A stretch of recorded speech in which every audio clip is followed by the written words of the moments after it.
Hello humans, it's just Martine and welcome to week 1 of BECCA'S Bookoplathon. Woo! I'll have Becca's channel linked down below so that if you don't know anything about this readathon, you can go check out her channel. It's awesome, she's awesome. This readathon is actually how I met like most of my best booktube friends in last year's version. So I'm super excited and I know they're all super excited. Let's get into it. The first essential for every round of Bookoplathon is the board. So Becca made this nice board for us and I just printed it and put it in my bullet journal. And then I have 2 dice and a coin that's a counter, and then I have a stack of chance cards, and then the community shelf card just has prompts that like I came up with. Basically, my plan for this is like I like rolling as I go. I don't like having like a set TBR at the beginning of the month or anything, but I also read multiple books at once. So this year, I think I found like a better crossover than whatever I tried to do last year. Last year I kind of went in not having a plan at all. This year we're gonna do better, but this year's plan might go very poorly for us. In fact, that's my prediction, especially with how this first week is set up to look. Basically, Bookoplathon is starting on a Wednesday. There are 4 like main weeks of the month and then a little extra. So I'm going to be rolling 4 times, not like doing 4 rolls. I mean like doing a set of rolls 4 times. Usually in a week, like 3 books is like an attainable amount for me. I read 3 books last week. That was fine. Like I like to challenge myself, but also I don't want it to be too much because I'm doing school right now. So I'm choosing to do 3 sets of rolls every like Wednesday of the month, except for the last Wednesday, of course. So like 4 main sets. So the goal is to have like 12 books. So that's not going according to plan yet because I did my first rolls a couple days ago, and we're gonna talk about the first books that I'm going to read now. Roll 1. 11. 1, 2, 3, 4, 5, 6, 7, 8, 9, 10, 11. Hyped book. All right, so for the first prompt, I got hyped, and for this, I'm going to be reading Where the Crawdads Sing. I don't know much about this book. I just know that it's very popular. I think it might be a mystery or a crime fiction, but like, I'm also not sure. I'll be listening to the audiobook for this one, but it's definitely hyped. Roll 2. 6. 1, 2, 3, 4, 5, 6. Community shelf. Amazon first pick. And then for my second roll, I got community shelf and my prompt was Amazon first pick. So for those of you who don't know, I learned this trick from my friend Ashley here on BookTube. Basically, if you're an Amazon Prime member, on the first of each month, you get a list of books on Amazon First Reads that you can pick from that come out like later that month. So they haven't been released yet, and you can pick one of them for free. So every month I've been picking one, and the goal of this community shelf card is just to pick one of those to actually read, because I have so many ebooks, it's not even funny. For this prompt, I'm going to be reading Brown Boy Nowhere. Pardon the pun, but here's where things get a little dicey. Roll 3. That's a double, so 2. 1, 2. Current events. For my next round, I got current events. I don't really have any books about current events, but it also says that you could read a nonfiction book. So I'm going to be reading The Psychopath because it's a nonfiction book. I also happened to get this by Amazon First Picks, and I thought about doubling up prompts for this week once things got out of control, but then I was like, no, where's the fun in that? So I'm reading this separately from Brown Boy Nowhere. No, that's a double. 6. 1, 2, 3, 4, 5, 6. Time of day. Things continue to escalate. For this prompt, I got buzzword time of day, and so I'm going to be reading Midnight Screams, which is an ebook I got for free like a while ago. For like buzzword prompts, I'll go into my Kindle library, which has like 645 unread books. I don't want to talk about it. And I'll type in the search bar like the word that I'm looking for, and it brings up the options that have that. So when I typed in night, this book came up and it's less than 200 pages. So especially with the way things were going, I was like, yes, I'm going to read this book, and it's spooky season, so go for it. Yes, September is spooky season. Fight me. An 8. 1, 2, 3, 4, 5, 6, 7, 8. Community shelf. arc. Luckily, we reached the end of this week's rolls with another community shelf with a prompt to pick an arc. I only have one arc at this moment, so this worked perfectly because this book comes out September 30th, which is why I included the prompt of arc in my community shelf card for this. So wins all around. 5 rolls, wins. So I'm going to be reading The Girl Who Wasn't. Now, I would like to try and complete these 5 books by the second Wednesday of the month. We'll see if that happens. The only reason I have any hope about it is because I have a long weekend. Even though it's a busy long weekend, it's a long weekend nevertheless. So there's that. And I added up the pages for all of them, and it's 1,320 pages. So if you divide that by 7, you have to read less than 200 pages a day. And I could definitely do that, I'm telling myself. I've done that in the past, so we're gonna do that now, I guess. It's currently the 31st of August, so I'll catch you tomorrow when Bookoplathon starts and I start sprinting for my life. It's September 1st, so it's officially the first day of Bookoplathon. Woo, boo, boo, boo, boo. It's currently approaching 10:30 a.m. and I already have some awesome updates to give you. So I've started 2 books so far. I started Midnight Screams and I started Where the Crawdads Sing. So for Midnight Screams, I read the first 4 to 5% of it. I'm kind of hoping to read that entire book today because it's only 150 pages. So far, it's really confusing. The first chapter had 3 different parts, 3 different perspectives in it. They're not labeled. I'm not sure of the timeline of those 3 because they have some characters crossing over and some not. So it's really weird.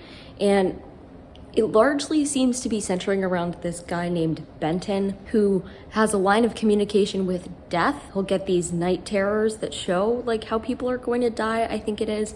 And death makes him tell them that they're going to die or something like that. Again, it's a very confusing premise so far, interesting, and I want to understand what's happening, but so far I've kind of got no clue. And then for Where the Crawdads Sing, I had stuff to do this morning between getting ready and some of the work I could do while listening to my audiobook, some of the schoolwork. So I sat there listening to it and I got up to 20% of it, which is awesome. For those of you who don't know, Where the Crawdads Sing is a book told in dual timelines.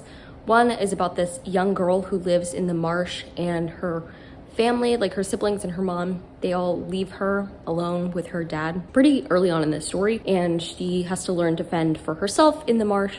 And then the other timeline is a little more than a decade later when this person in that same town, Chase, he is found dead. And it's very mysterious circumstances, there are no footprints at all around the body, no fingerprints anywhere where even Chase would have gone, but there's also no sign that tracks have been brushed over or anything. It's very weird. So we're following both of those timelines and I'm interested to see how they connect. But so far I am enjoying it, but now I have to get ready for class. So talk to you later.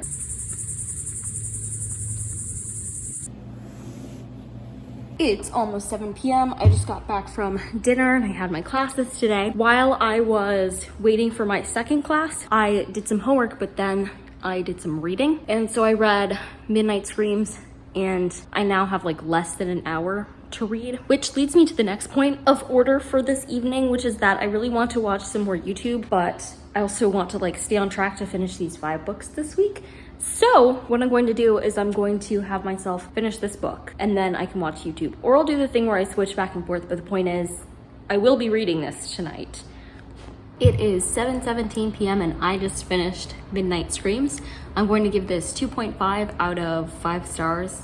2.5, somewhere in there. So a couple things. One, I just found it overly confusing. I think the author tried to cram a lot of complex storytelling in a very short space. It was only 154 pages, which is an attempt that I commend, but it just didn't work for me in the end. I did appreciate that it seemed like there was something supernatural going on, and slight spoiler alert, but not, it's very obvious. There is something supernatural going on in this book, because I feel some horror books, at least I feel this is an overused trope, is it seems supernatural and there's a perfectly reasonable human explanation for it, and I don't particularly like that in books. So I at least appreciated this, and I felt it was a creative use of multiple monsters from different mythologies and such. I just don't think it all blended together quite right for me, but I thought it was very creative.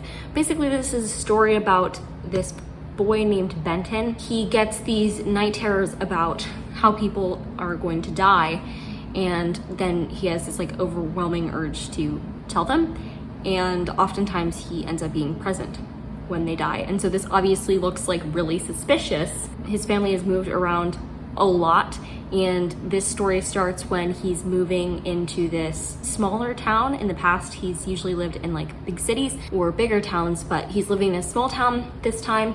And it also centers around this girl named Nicole, who's both the daughter of like the chief of police in this small town, as well as the like welcoming committee for the town. And she's trying to become friends with Benton, and meanwhile he's just trying to stop having visions of death, while his parents, they obviously don't believe him, and his therapist doesn't believe him. They think he's delusional, and you know, they try like putting him on medication and stuff.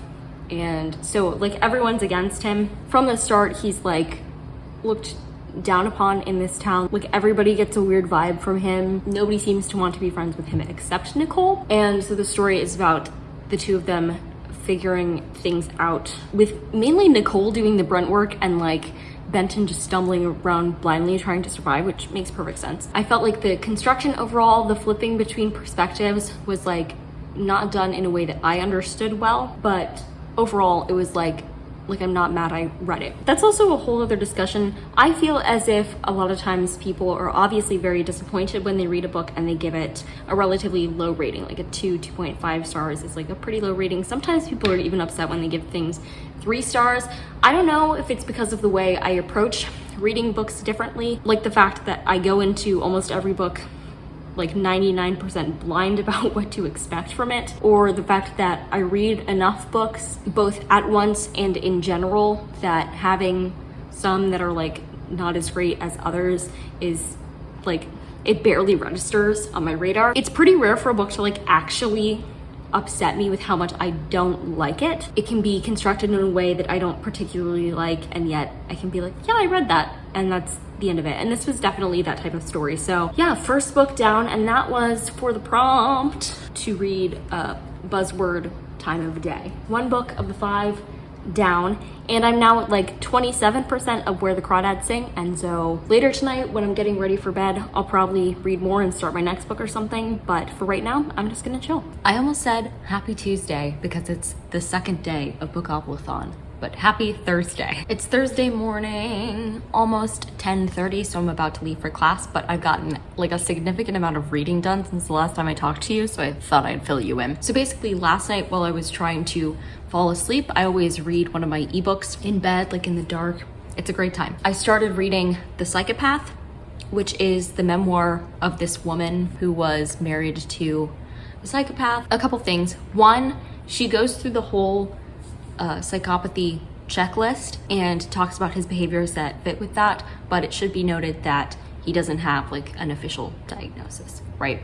Like he's probably definitely a psychopath, but like he wasn't officially diagnosed for the purposes of this book. The second thing, in this book, we don't get like a whole ton of information about his behaviors like we do in some ways, but I think the majority of this woman's story is in her first book, The Bigamist, because the way that she started finding out that her husband at the time was a psychopath and the way that everything came to light is because he was arrested and convicted of bigamy. So that's her first book, and I think it has more of like their actual relationship in it. Meanwhile, this takes place mainly after their relationship and during the construction of her first book and on as other victims of his came to light and like talked to her. And it's still pretty interesting and definitely like a quick, easy read because I'm like 40% of the way through it now, and I just started it last night. So that's good, but don't go in expecting like the story of their relationship because I think that's saved for her first book. And I'm reading that one for the current events prompt. And then this morning I listened to more of Where the Crawdads Sing, and now I'm at 50%, which is awesome. So far I'm enjoying it. I see how the timelines are like converging, like it's starting to happen, but there's still like a big mystery surrounding it. And it's interesting because although it's about a mystery, I would say that the majority of the chapters, at least so far, have been in the past and about this girl, Kaya, and her different relationships with people. She's the one who lives in the marsh, and like she doesn't go to school and her parents have all left and stuff. So she lives out there alone and she basically raises herself. So it's about her experiences, and then we'll occasionally get a chapter about the present day like murder investigation. So I'm interested to see if there will be a line where like the murder investigation picks up speed or something in comparison to the like in the past timeline. But so far I'm enjoying it just fine, so that's good. It's a happy Friday morning. I do some updates from last night because I stayed up a bit later than I wanted to after I had like my club meeting and stuff, just so I could finish a book, not because I wanted to. So basically yesterday afternoon I got up to 75% of Where the Crawdads Sing. So hopefully I'll finish that today. Yesterday, I also finished The Psychopath, and I ended up giving this 3 stars for a couple of reasons. One, it wasn't like necessarily exactly what I was expecting from it, which is probably my bad. If you label a book The Psychopath, you expect it to be more about that psychopath in question, I feel like, instead of finding out that there was already a book written about that. I don't know. I don't feel like it was well advertised that it was a second book when I acquired it. So that added to the confusion. And then although it was like easy to read, it wasn't anything like extraordinary. You know, I wasn't like, this is one of my new favorite books, or like, I had a heck of a time reading this. It was like, I read this, I'm not mad that I read it, and it was well written, and now I'm moving on. And that's why I got a 3 stars from me. I do think if you want to read more about like a person's recovery from being the victim of a psychopath or relationship fraud of any kind, then you'd definitely be interested in this, because it's largely about the recovery process and like victims finding one another and talking and growing and stuff. So that's good. That's not what I was expecting from it. So, and I rarely go in with any expectations for books. So like, it threw me off a little. That was just like a title thing. You know what I mean? Like the title, I don't know. Moving on. So I've finished 2 of my 5 books for the week, which is great.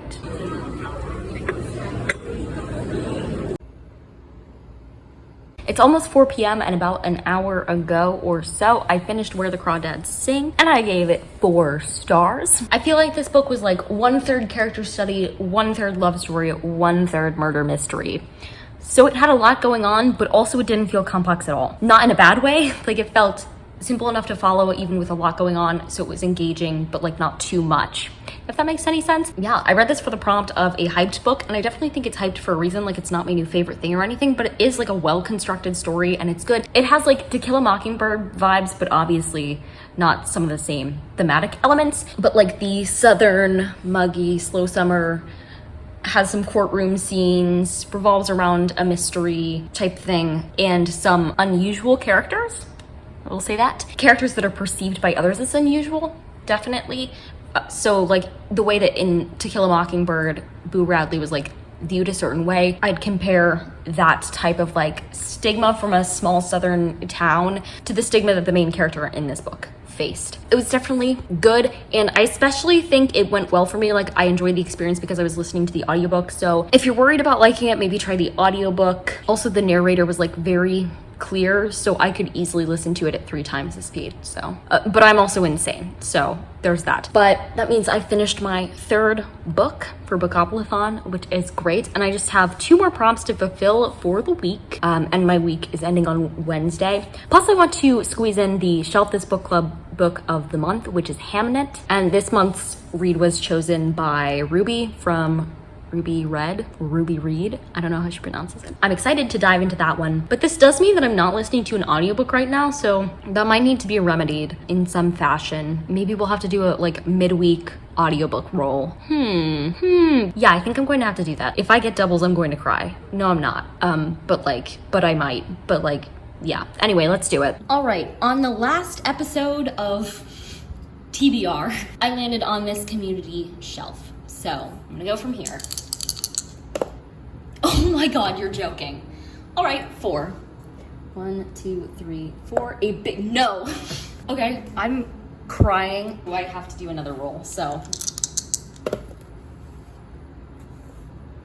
That's an 8, so 1, 2, 3, 4, 5, 6, 7, 8 buzzword person. Right, so my life has to be a joke by this point. Like, I'm just gonna casually roll for like one more audiobook for the week, and then I get 2 rolls, and one is a big book. Are you joking me? But anyway, it's not that big of a deal because somebody's name can fit for the person buzzword according to Becca's like description of it, and I'm going to count Hamnet as a name. And then for big book, once I figure out my library card, because apparently I need to verify it now on Libby all of a sudden, right when I need something desperately, then I'll check out the audiobook for A Court of Mist and Fury, which my sister has already been getting on me to read. So this one's for you, Michaela. I should probably clarify, this is definitely all for fun, and so like if I need to roll over books to next week, like that's perfectly fine.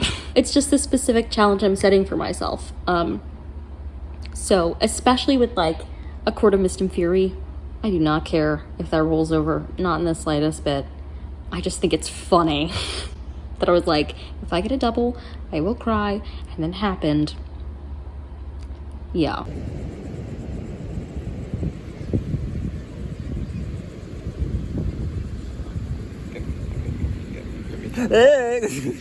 Happy Sunday. It's Sunday at like 9:30 p.m. ish, and I just finished The Girl Who Wasn't, and I ended up giving this 4 stars. So basically this is a companion novel to another book that I haven't read, but it very much, like, you absolutely do not need to read the first one to understand what's going on, because I understood exactly what was going on, and I haven't read the first one. So this one is told from 2 perspectives, Jack and Jeanette, and basically they start to become friends at school, but very casually, and Jeanette, I believe, is like plus sized, and she's definitely like made fun of at school by like people that Jack regularly associates with. In addition to that, she's really embarrassed because her life is kind of in shambles because her mom is a really bad hoarder and always freaks out if like her daughter is gone longer than she thinks she will be, and she won't leave the house, so she has like this slew of issues, and she's like clearly not doing well. And so she believes that Jack won't want to be friends with her for the person that she is, so she makes a fake profile online and they start talking that way. Meanwhile, Jack just recently got dumped by his girlfriend, who's in with the popular group that he associates with, and he's starting to realize how much he hates playing football and what jerks his friends are. And his mom puts a lot of pressure on him. His dad is a stay-at-home parent, and actually his mom is abusive towards his dad. When he starts having this conversation with this girl online who he feels he can actually tell things to, it's like very important to him, and they grow close really fast. So it's about all of that. And I enjoyed it. I thought it was really fast-paced and easy to continue reading, like definitely a readable book. Likeable characters, even when they did like morally gray things. It was very well portrayed as like they're in high school and they're dealing with all these things and they're making poor decisions and they're feeling extremely guilty about their poor decisions. For Jack, it would be like letting his friend say things about Jeanette. For Jeanette, it's that she's catfishing him. I read this for the prompt. It was a community shelf card to read an arc because I had an arc of it from NetGalley, and it comes out on September 30th. So happy Tuesday. It's almost 3 p.m. and I wanted to update you. So basically this weekend was a hot mess. It was a long weekend, but I was running auditions all weekend for the fall musical. And then when I wasn't, I visited with Harris. And then when I wasn't doing that, I felt like the Wi-Fi was down every single time. It's kind of crazy, but last night, because the Wi-Fi was down, I did end up reading like almost the entirety of Brown Boy Nowhere, which was for the prompt to read in Amazon First Reads. I ended up giving that a 3.5 out of 5 stars. I felt like it definitely had some great messages in it about like racism and just how we treat one another in general, especially in small towns. But it was just, sometimes it kind of pulled you out of the story when it was talking about those lessons because it was very direct. No teenager would actually speak about those issues in the way that the main character did, if that makes any sense. But it was still good, and I understand what the author was trying to do. The author herself is Filipino American, just like the main character, so that's cool. And the book is basically about this boy whose parents are restaurant owners. They live someplace in California, then they moved to like the middle of nowhere to own this like greasy burger joint that nobody ever goes to. And the main character, he's big into skateboarding. Yeah, he meets new people, he experiences new things, and he brings his joy of skateboarding with him and ends up teaching some of the other students there how to skateboard. But he has issues with like bullies along the way and adjusting and dealing with his long-term girlfriend back home. So yeah, it was an enjoyable read, and I'm glad I had it.